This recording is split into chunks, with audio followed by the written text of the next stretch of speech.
What are the most terrible diseases in the world? Story 1, Fibrodysplasia ossificans progressiva, FOP. Basically, your body heals all injuries with bone, tiny muscle tears, cuts, etc. Basically, slow, painful petrification, as the tiny bone spears cause further damage to surrounding tissue, causing more bone growth, causing more injuries, etc. At a certain point, you get to decide if you want to spend the rest of your miserable existence laid down or sitting, because you're going to lock in that position. Story 2, radiation exposure and poisoning.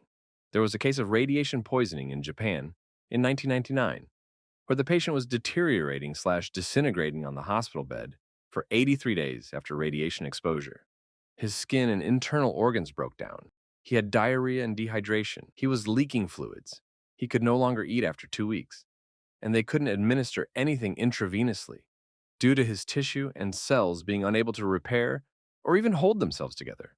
He had regular heart attacks as well, to which he was revived frequently. The patient's name was Hisashi Uchi, Story 3 EB or butterfly syndrome. Skin so fragile you can't touch it, like the wings of butterflies.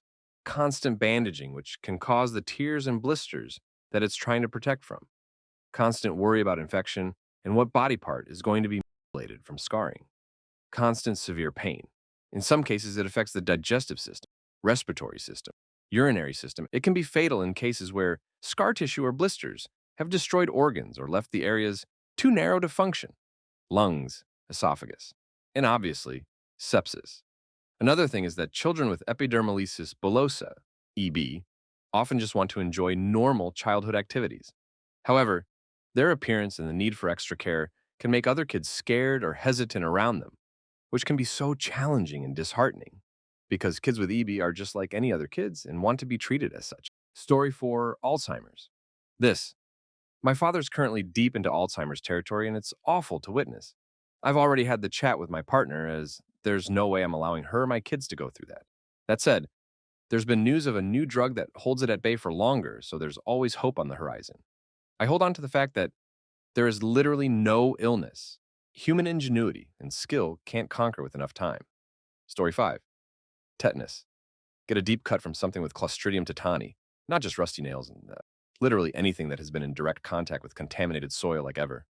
On it and you're not vaccinated? Enjoy your unpredictable spasms so violent they can literally fracture bone.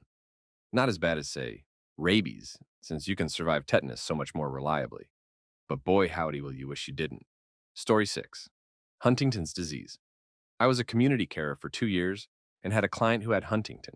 Even in the year and a half I worked with her, the speed with which she deteriorated was frightening. After her symptoms started about 5 years earlier, she had been declining faster and faster. When I first met her, she could still mostly talk, eat solid food, drink things normally, and even help a little getting dressed. By the time I left, her food had to be pureed, her drink had to be thickened to the point it was jelly, she couldn't talk, was in constant pain, and all she could do was scream and make unintelligible noises. Before, if she accidentally hit you, she could apologize. By the end, she was barely even aware of it. She couldn't have catheters or stoma bags because she'd pulled catheters out with her movements, so she would have to wear incontinence pads and spend hours between our visits sitting in her own filth.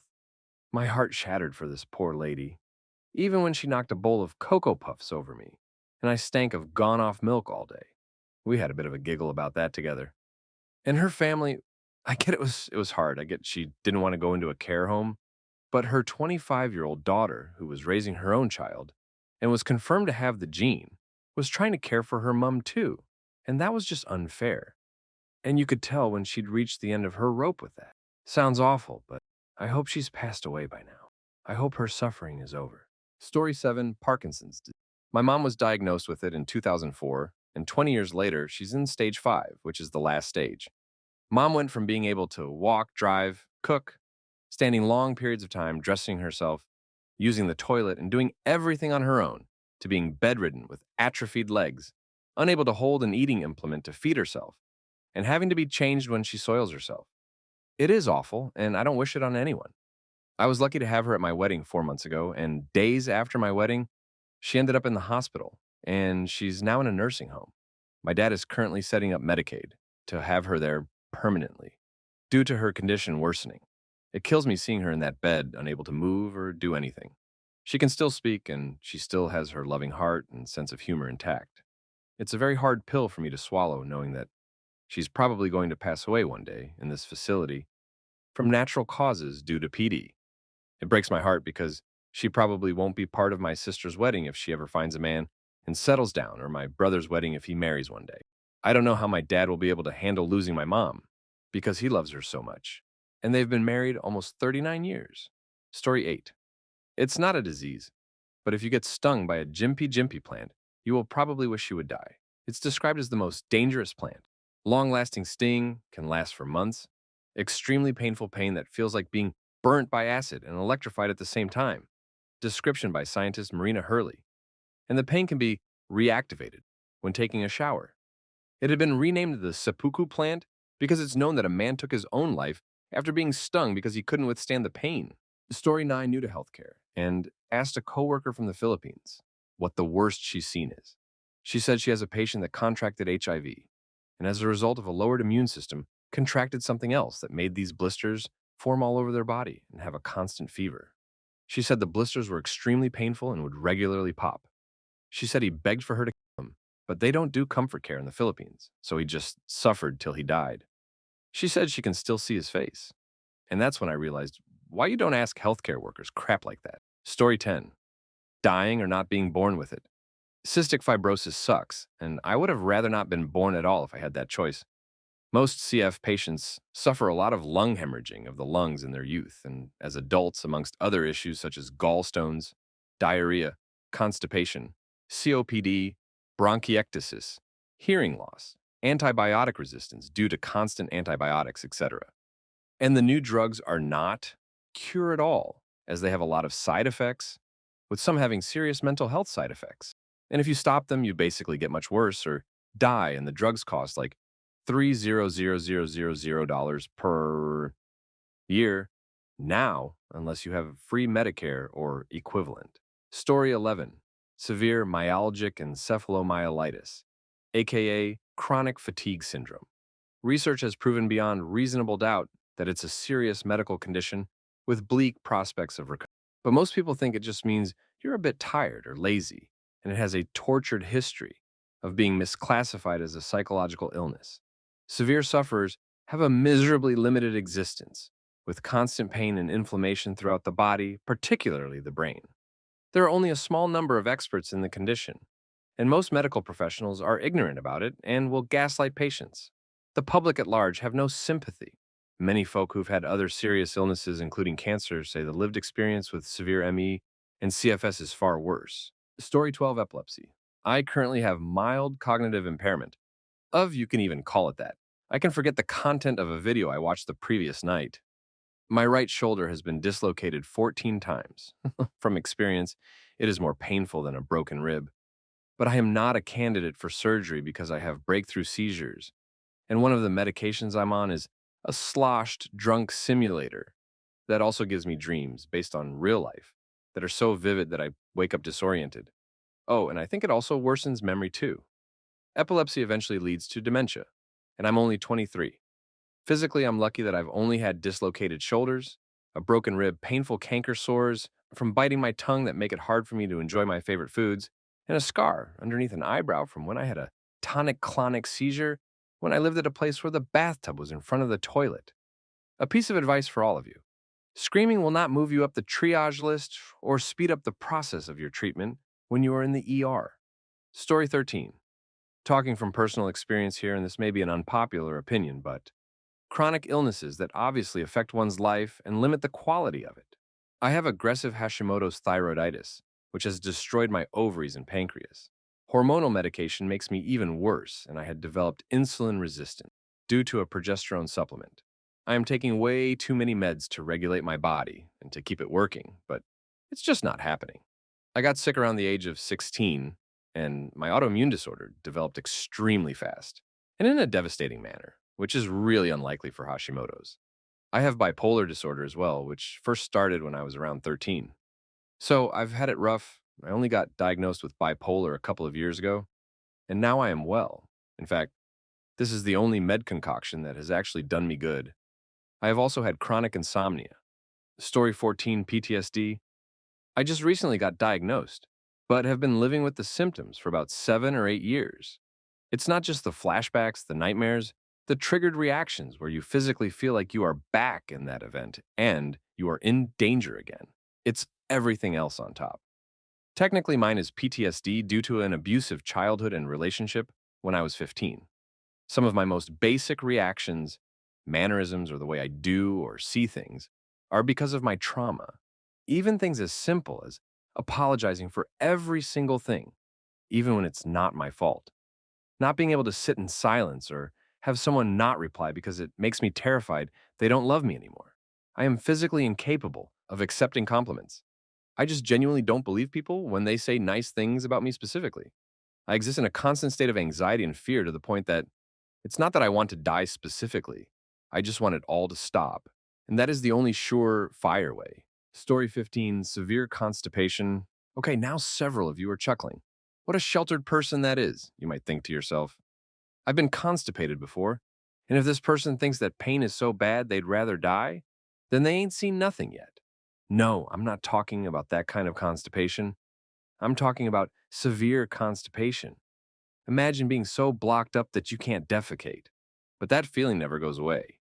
Instead, feces build up inside your body, filling up your entire lower intestines until they reach your stomach, which then gets blocked up in turn.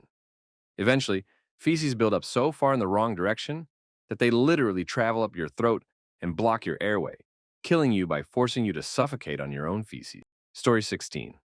Actually, it's interesting that I haven't seen scurvy on this list. Most people think about pirates when they think about it, and that's it. But in a nutshell, your cells all die and are replaced. This happens even with the cells in scar tissue. With scurvy, new scar tissue cells can't be made to replace the dying ones. Basically, all your old scars slowly open up again. And this is any scar from surgery, any accidents you may have had as a kid. And most horrifyingly, you might not even know all the places it will affect, since it happens on both the outside of the body and internally. So that's cool. Story 17. Mesothelioma. My dad worked construction and was a big, strong guy, but back in the day was exposed to asbestos a lot. It can take many years for it to be diagnosed, and by then it's usually too late. It was his only fear due to seeing several workmates suffering then passing away from it. Unfortunately, he copped it in his 70s and went from being diagnosed to passing away in 4 months. It was a horrible, hard 4 months. The worst part was the specialist telling him he had mesothelioma, and my dad so optimistically telling him to just cut his lung out, and he'd be fine with that. I'd already researched the disease, but it was still devastating to witness this specialist gently telling him that wouldn't be an option. Story 18, I currently have multiple sclerosis. All my joints and ligaments will pop out at the slightest. I've dislocated my knees, shoulders, hips, and ankles several times. MS attacks and flare-ups feel like getting a heart attack and a stroke at the same time, while somebody punches you in the stomach and squeezes your heart. It feels like a funny elbow in all of your limbs. It is an invisible disease that you can't even tell a person has by looking at them from the outside.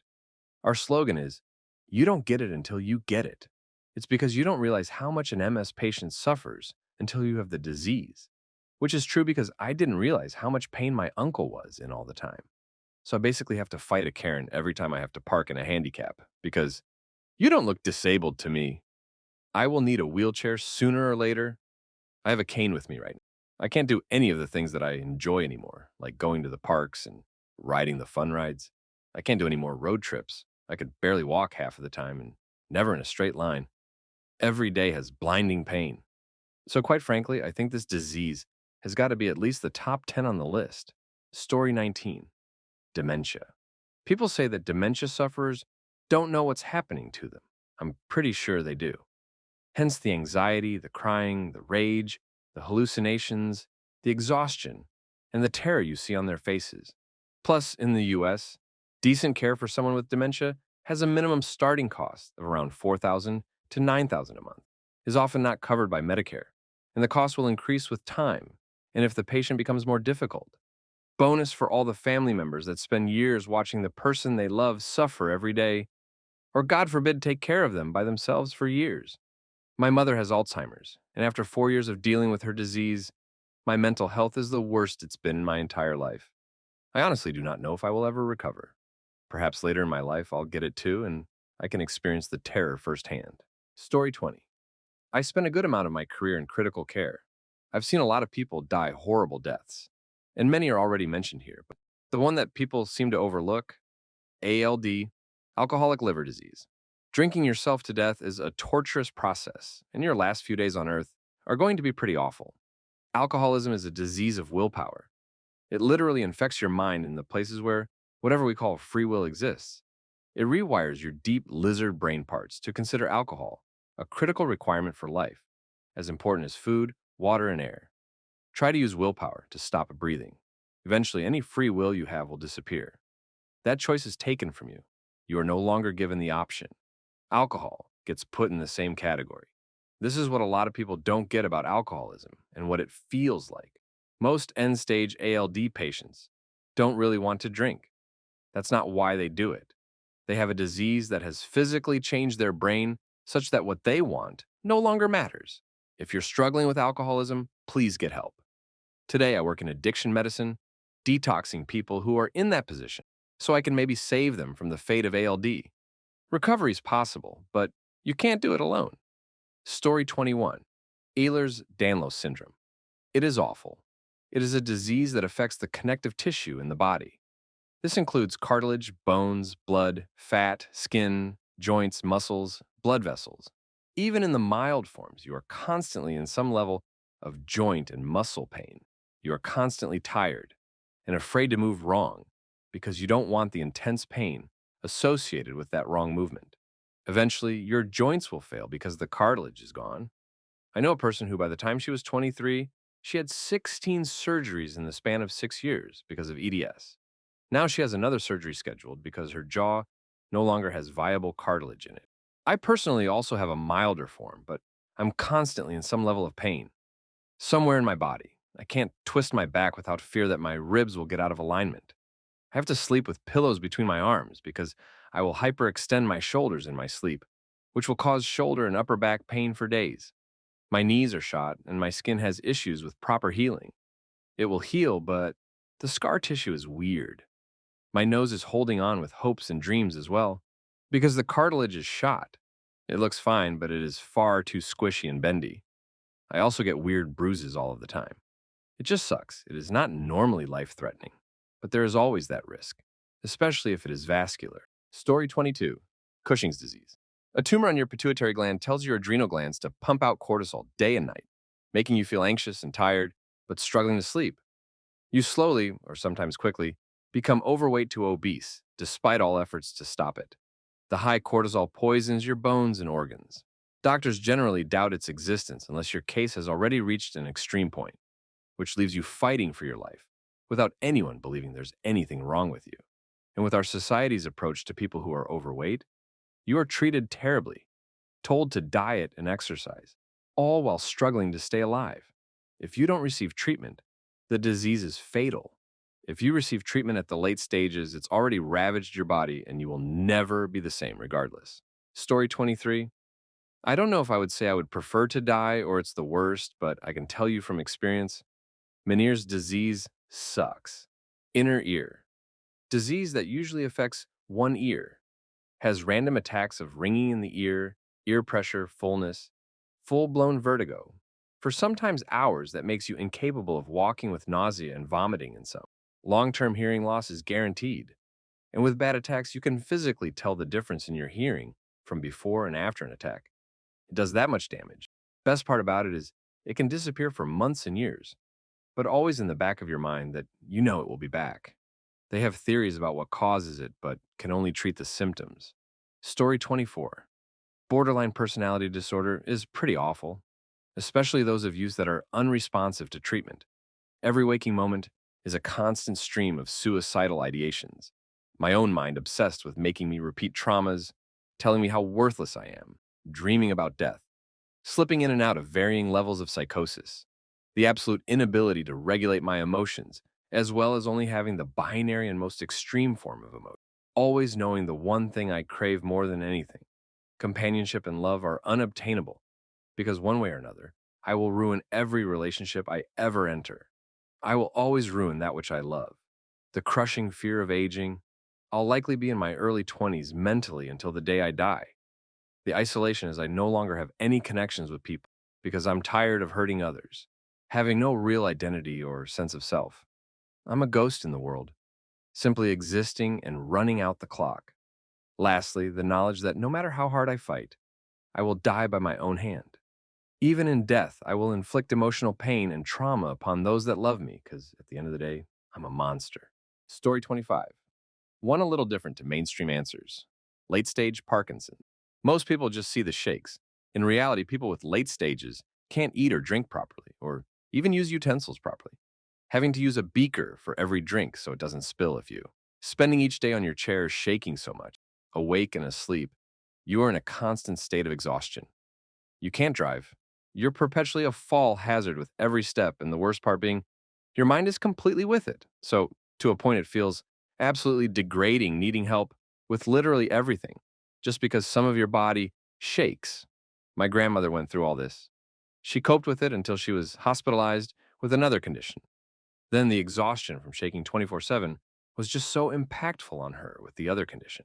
Story 26. Perhaps the most dreaded complication of infection involving these parasites is spondia or mucocutaneous leishmaniasis. The disease begins with the usual skin ulcers of cutaneous leishmaniasis.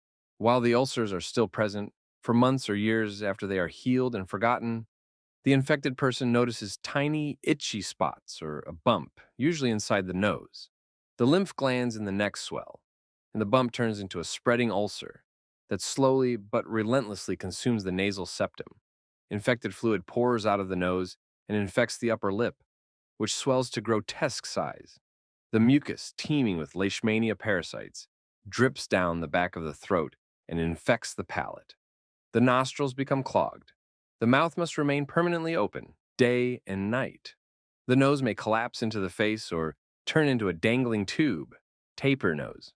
In the most extreme cases, the nose may be totally lost, and the person is left with a circular hole where the nasal passages in the mouth become one common cavity. Long before this stage, the person's repulsive appearance and fetid breath often make the sufferer a social outcast. Unable to eat, the victim weakens and usually succumbs to pneumonia or another infection, such as tuberculosis. Story 27. Antibiotics-resistant necrotizing fasciitis on in the head. Getting eaten alive. And being aware cause your nose registers. Generally, they amputate the affected limb area if medication resistant. Medication insensitive, high-frequency triggered, repeating tonic-clonic status, epileptic seizures, and severe high-frequency tinnitus. No seizures when asleep. If not, you are seizing. It's a nightmare scenario. Probably the only good thing would be you'd almost never be conscious to experience the pain. I myself had years of repeating status seizures, often up to half a dozen in sequence. This happened rarely, and only at night, once every 2 to 3 months, and healing took up to 30 days. Debilitating muscle aches lasted 3 to 4 weeks, unable to walk, chew, or hold things, and broken ribs and broken collarbones were pretty normal. I also have photosensitive epilepsy, but this generally shows as lighter, partial complex seizures.